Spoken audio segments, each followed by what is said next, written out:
Repercute a informação de que Malcom discute a rescisão do seu contrato na Arábia Saudita. Flamengo, Corinthians, Cruzeiro, quem pode contratar o atacante brasileiro? O Cruzeiro tem buscado aí algumas opções, né? E vai fazer investimentos, né? Não vai contratar jogador de 15 milhões de euros. Acho que 10 aí dependeria muito de qual seria esse jogador, né? Mas valores aí abaixo disso, o Cruzeiro está disposto a investir para contratar boas peças. Fala galera, chegando com as primeiras informações do Cruzeiro. Vamos lá pessoal, antes aquele pedido sempre importante para você deixar o like, hein? É só clicar aí no joinha, você vai curtir o vídeo. Você que ainda não é inscrito aqui na Samuca TV, faça a inscrição. Na sequência, ative o sininho para não perder nenhum conteúdo. Vamos juntos com as primeiras do dia. Já segunda-feira de folga na Toca da Raposa 2, a partir de amanhã e sim, a retomada dos trabalhos e o Cruzeiro tendo terça, quarta, quinta, sexta e sábado 5 dias de preparação para o jogo de domingo diante do Grêmio. A bola rola no domingo, 8h30 da noite no Mineirão. É duelo importante, a retomada oficial e o Cruzeiro querendo aí, por que não? Quem sabe, podendo assumir a liderança da Série A do Campeonato Brasileiro, mas é jogo difícil diante da equipe do Grêmio. Vamos acompanhar ao longo da semana como que será a preparação na Toca da Raposa 2. Mas deixa eu trazer aqui uma informação da base, inclusive, porque tem a ver com o profissional. O Cruzeiro Sub-20 joga nesta terça-feira, 9 horas da noite, no estádio Castor Cifuentes, em Nova Lima, contra a equipe do Fluminense. O Cruzeiro vem muito bem no Campeonato Brasileiro Sub-20, é o terceiro colocado. O Fluminense está na 10ª colocação. E por que essa notícia tem a ver com o profissional? É que os garotos do profissional vão atuar nesta partida. Os que estão treinando, o Otávio, o Cauã Prates, o Murilo Hickman e o Kaique Kenji. Eles descem para esse jogo e logo após voltam a ficar à disposição do técnico Leonardo Jardim, até porque o time sub-20 bastante desfalcado, então terá reforços aí importantes, hein? Um jogo legal. Nesta terça-feira à noite, no estádio Castor Cifuentes, em Nova Lima, o duelo diante da equipe do Fluminense, transmissão do Sport TV. O Cruzeiro que tem aí a semana inteira de preparação e todo mundo, claro, está naquela expectativa ainda pela retomada oficial e muita gente mandando mensagem sobre o cadastro da biometria facial. A biometria facial são cerca aí de 40 mil já cadastros feitos no site suacara.cruzeiro.com.br. É importante fazer isso porque só quem fizer vai conseguir comprar ingresso para o jogo diante do Grêmio. Já vai valer a questão da biometria facial. Então é preciso fazer e aí o seu ingresso já automaticamente fica linkado à sua biometria ao cadastro feito. O Mineirão até está com um setor, foi disponibilizado para atender a demanda de torcedores que ainda não conseguiram, mas a turma pode acessar aí o site, fazer o cadastro, comprar o ingresso.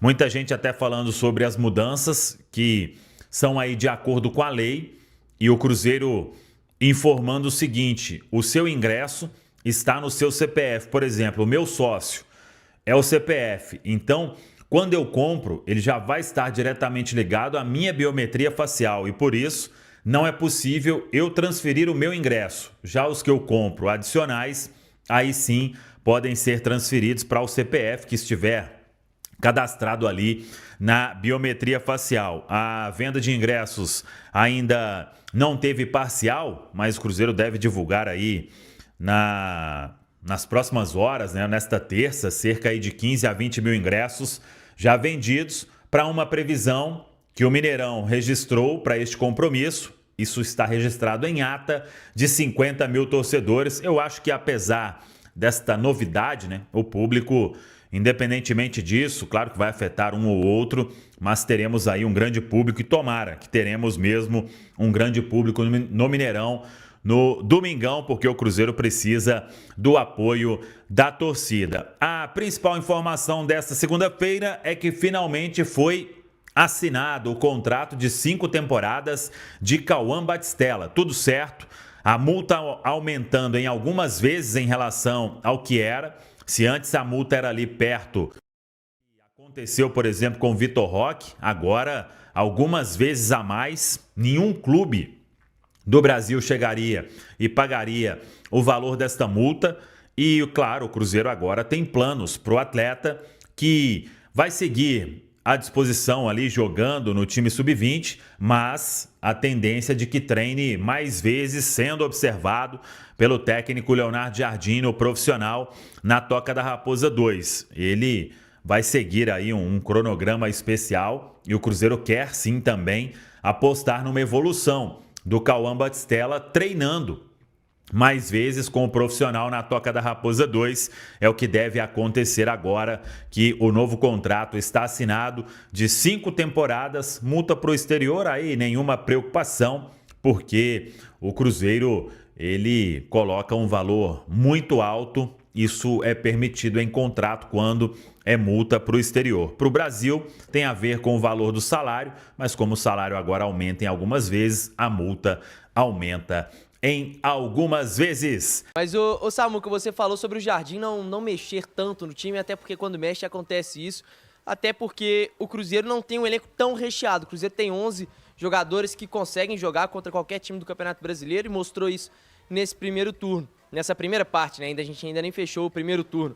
E aí eu perguntei pro Milton se essa janela de transferências, ele é a favor do Cruzeiro trazer jogadores de peso para mudar o patamar e realmente conseguir disputar esse título até o final, evitar que o Gás acabe mais cedo do que Palmeiras, do que Flamengo, ou se ele acha que o Cruzeiro tem que trazer caras para compor o elenco, para ajudar a ter mais banco e não um cara para chegar e ser titular. Queria saber qual é a opinião do Samuel Venâncio. A gente sabe que o Cruzeiro não vai fazer nenhuma loucura também, mas queria saber a sua opinião. O Cruzeiro tem buscado aí algumas opções, né? E vai fazer investimentos, né? Não vai contratar jogador de 15 milhões de euros. Acho que 10 aí dependeria muito de qual seria esse jogador, né? Mas valores aí abaixo disso, o Cruzeiro está disposto a investir para contratar boas peças. Aí já é uma questão do Leonardo Jardim, e eu acho que o Cruzeiro, em termos de jogadores mais renomados, já tem o suficiente. Precisa de boas peças realmente, de jogadores mais jovens, para continuar nesse ritmo, né? Nessa pegada aí, jogador que vai chegar aqui, vai correr o tempo inteiro, vai se entregar, é o que o Cruzeiro precisa. Foi assim que o time se recuperou, desde que o Leonardo Jardim teve aquelas mudanças, né? Tirou jogador, colocou outros. Então, eu concordo com o planejamento aí dessa temporada. Vejo muita gente até falando, tinha que aproveitar que o Flamengo está entrando aí num momento complicado, que o Palmeiras perdeu jogadores importantes, mas o Cruzeiro tem deixado muito claro, até para a gente medir as expectativas. O objetivo da temporada é voltar para a Copa Libertadores.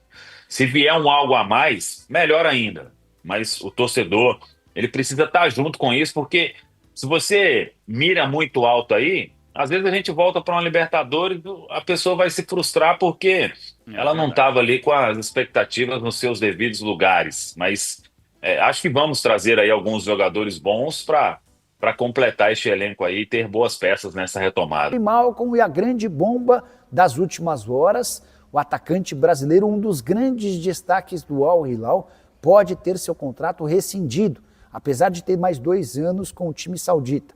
Tudo porque o Malcom discutiu com um torcedor do Al Hilal depois da eliminação para o Fluminense na Copa do Mundo de Clubes, e esse tipo de situação não é muito bem vista e analisada por dirigentes de clubes sauditas. Importante lembrar que o Malcom ganha na casa dos 9 milhões de reais por mês e tem números impressionantes com a camisa do Al Hilal. O fato de poder estar livre nas próximas horas fez com que vários torcedores de clubes no Brasil se empolgassem. O Flamengo já havia demonstrado a intenção de contratar o Malcom algum tempo atrás.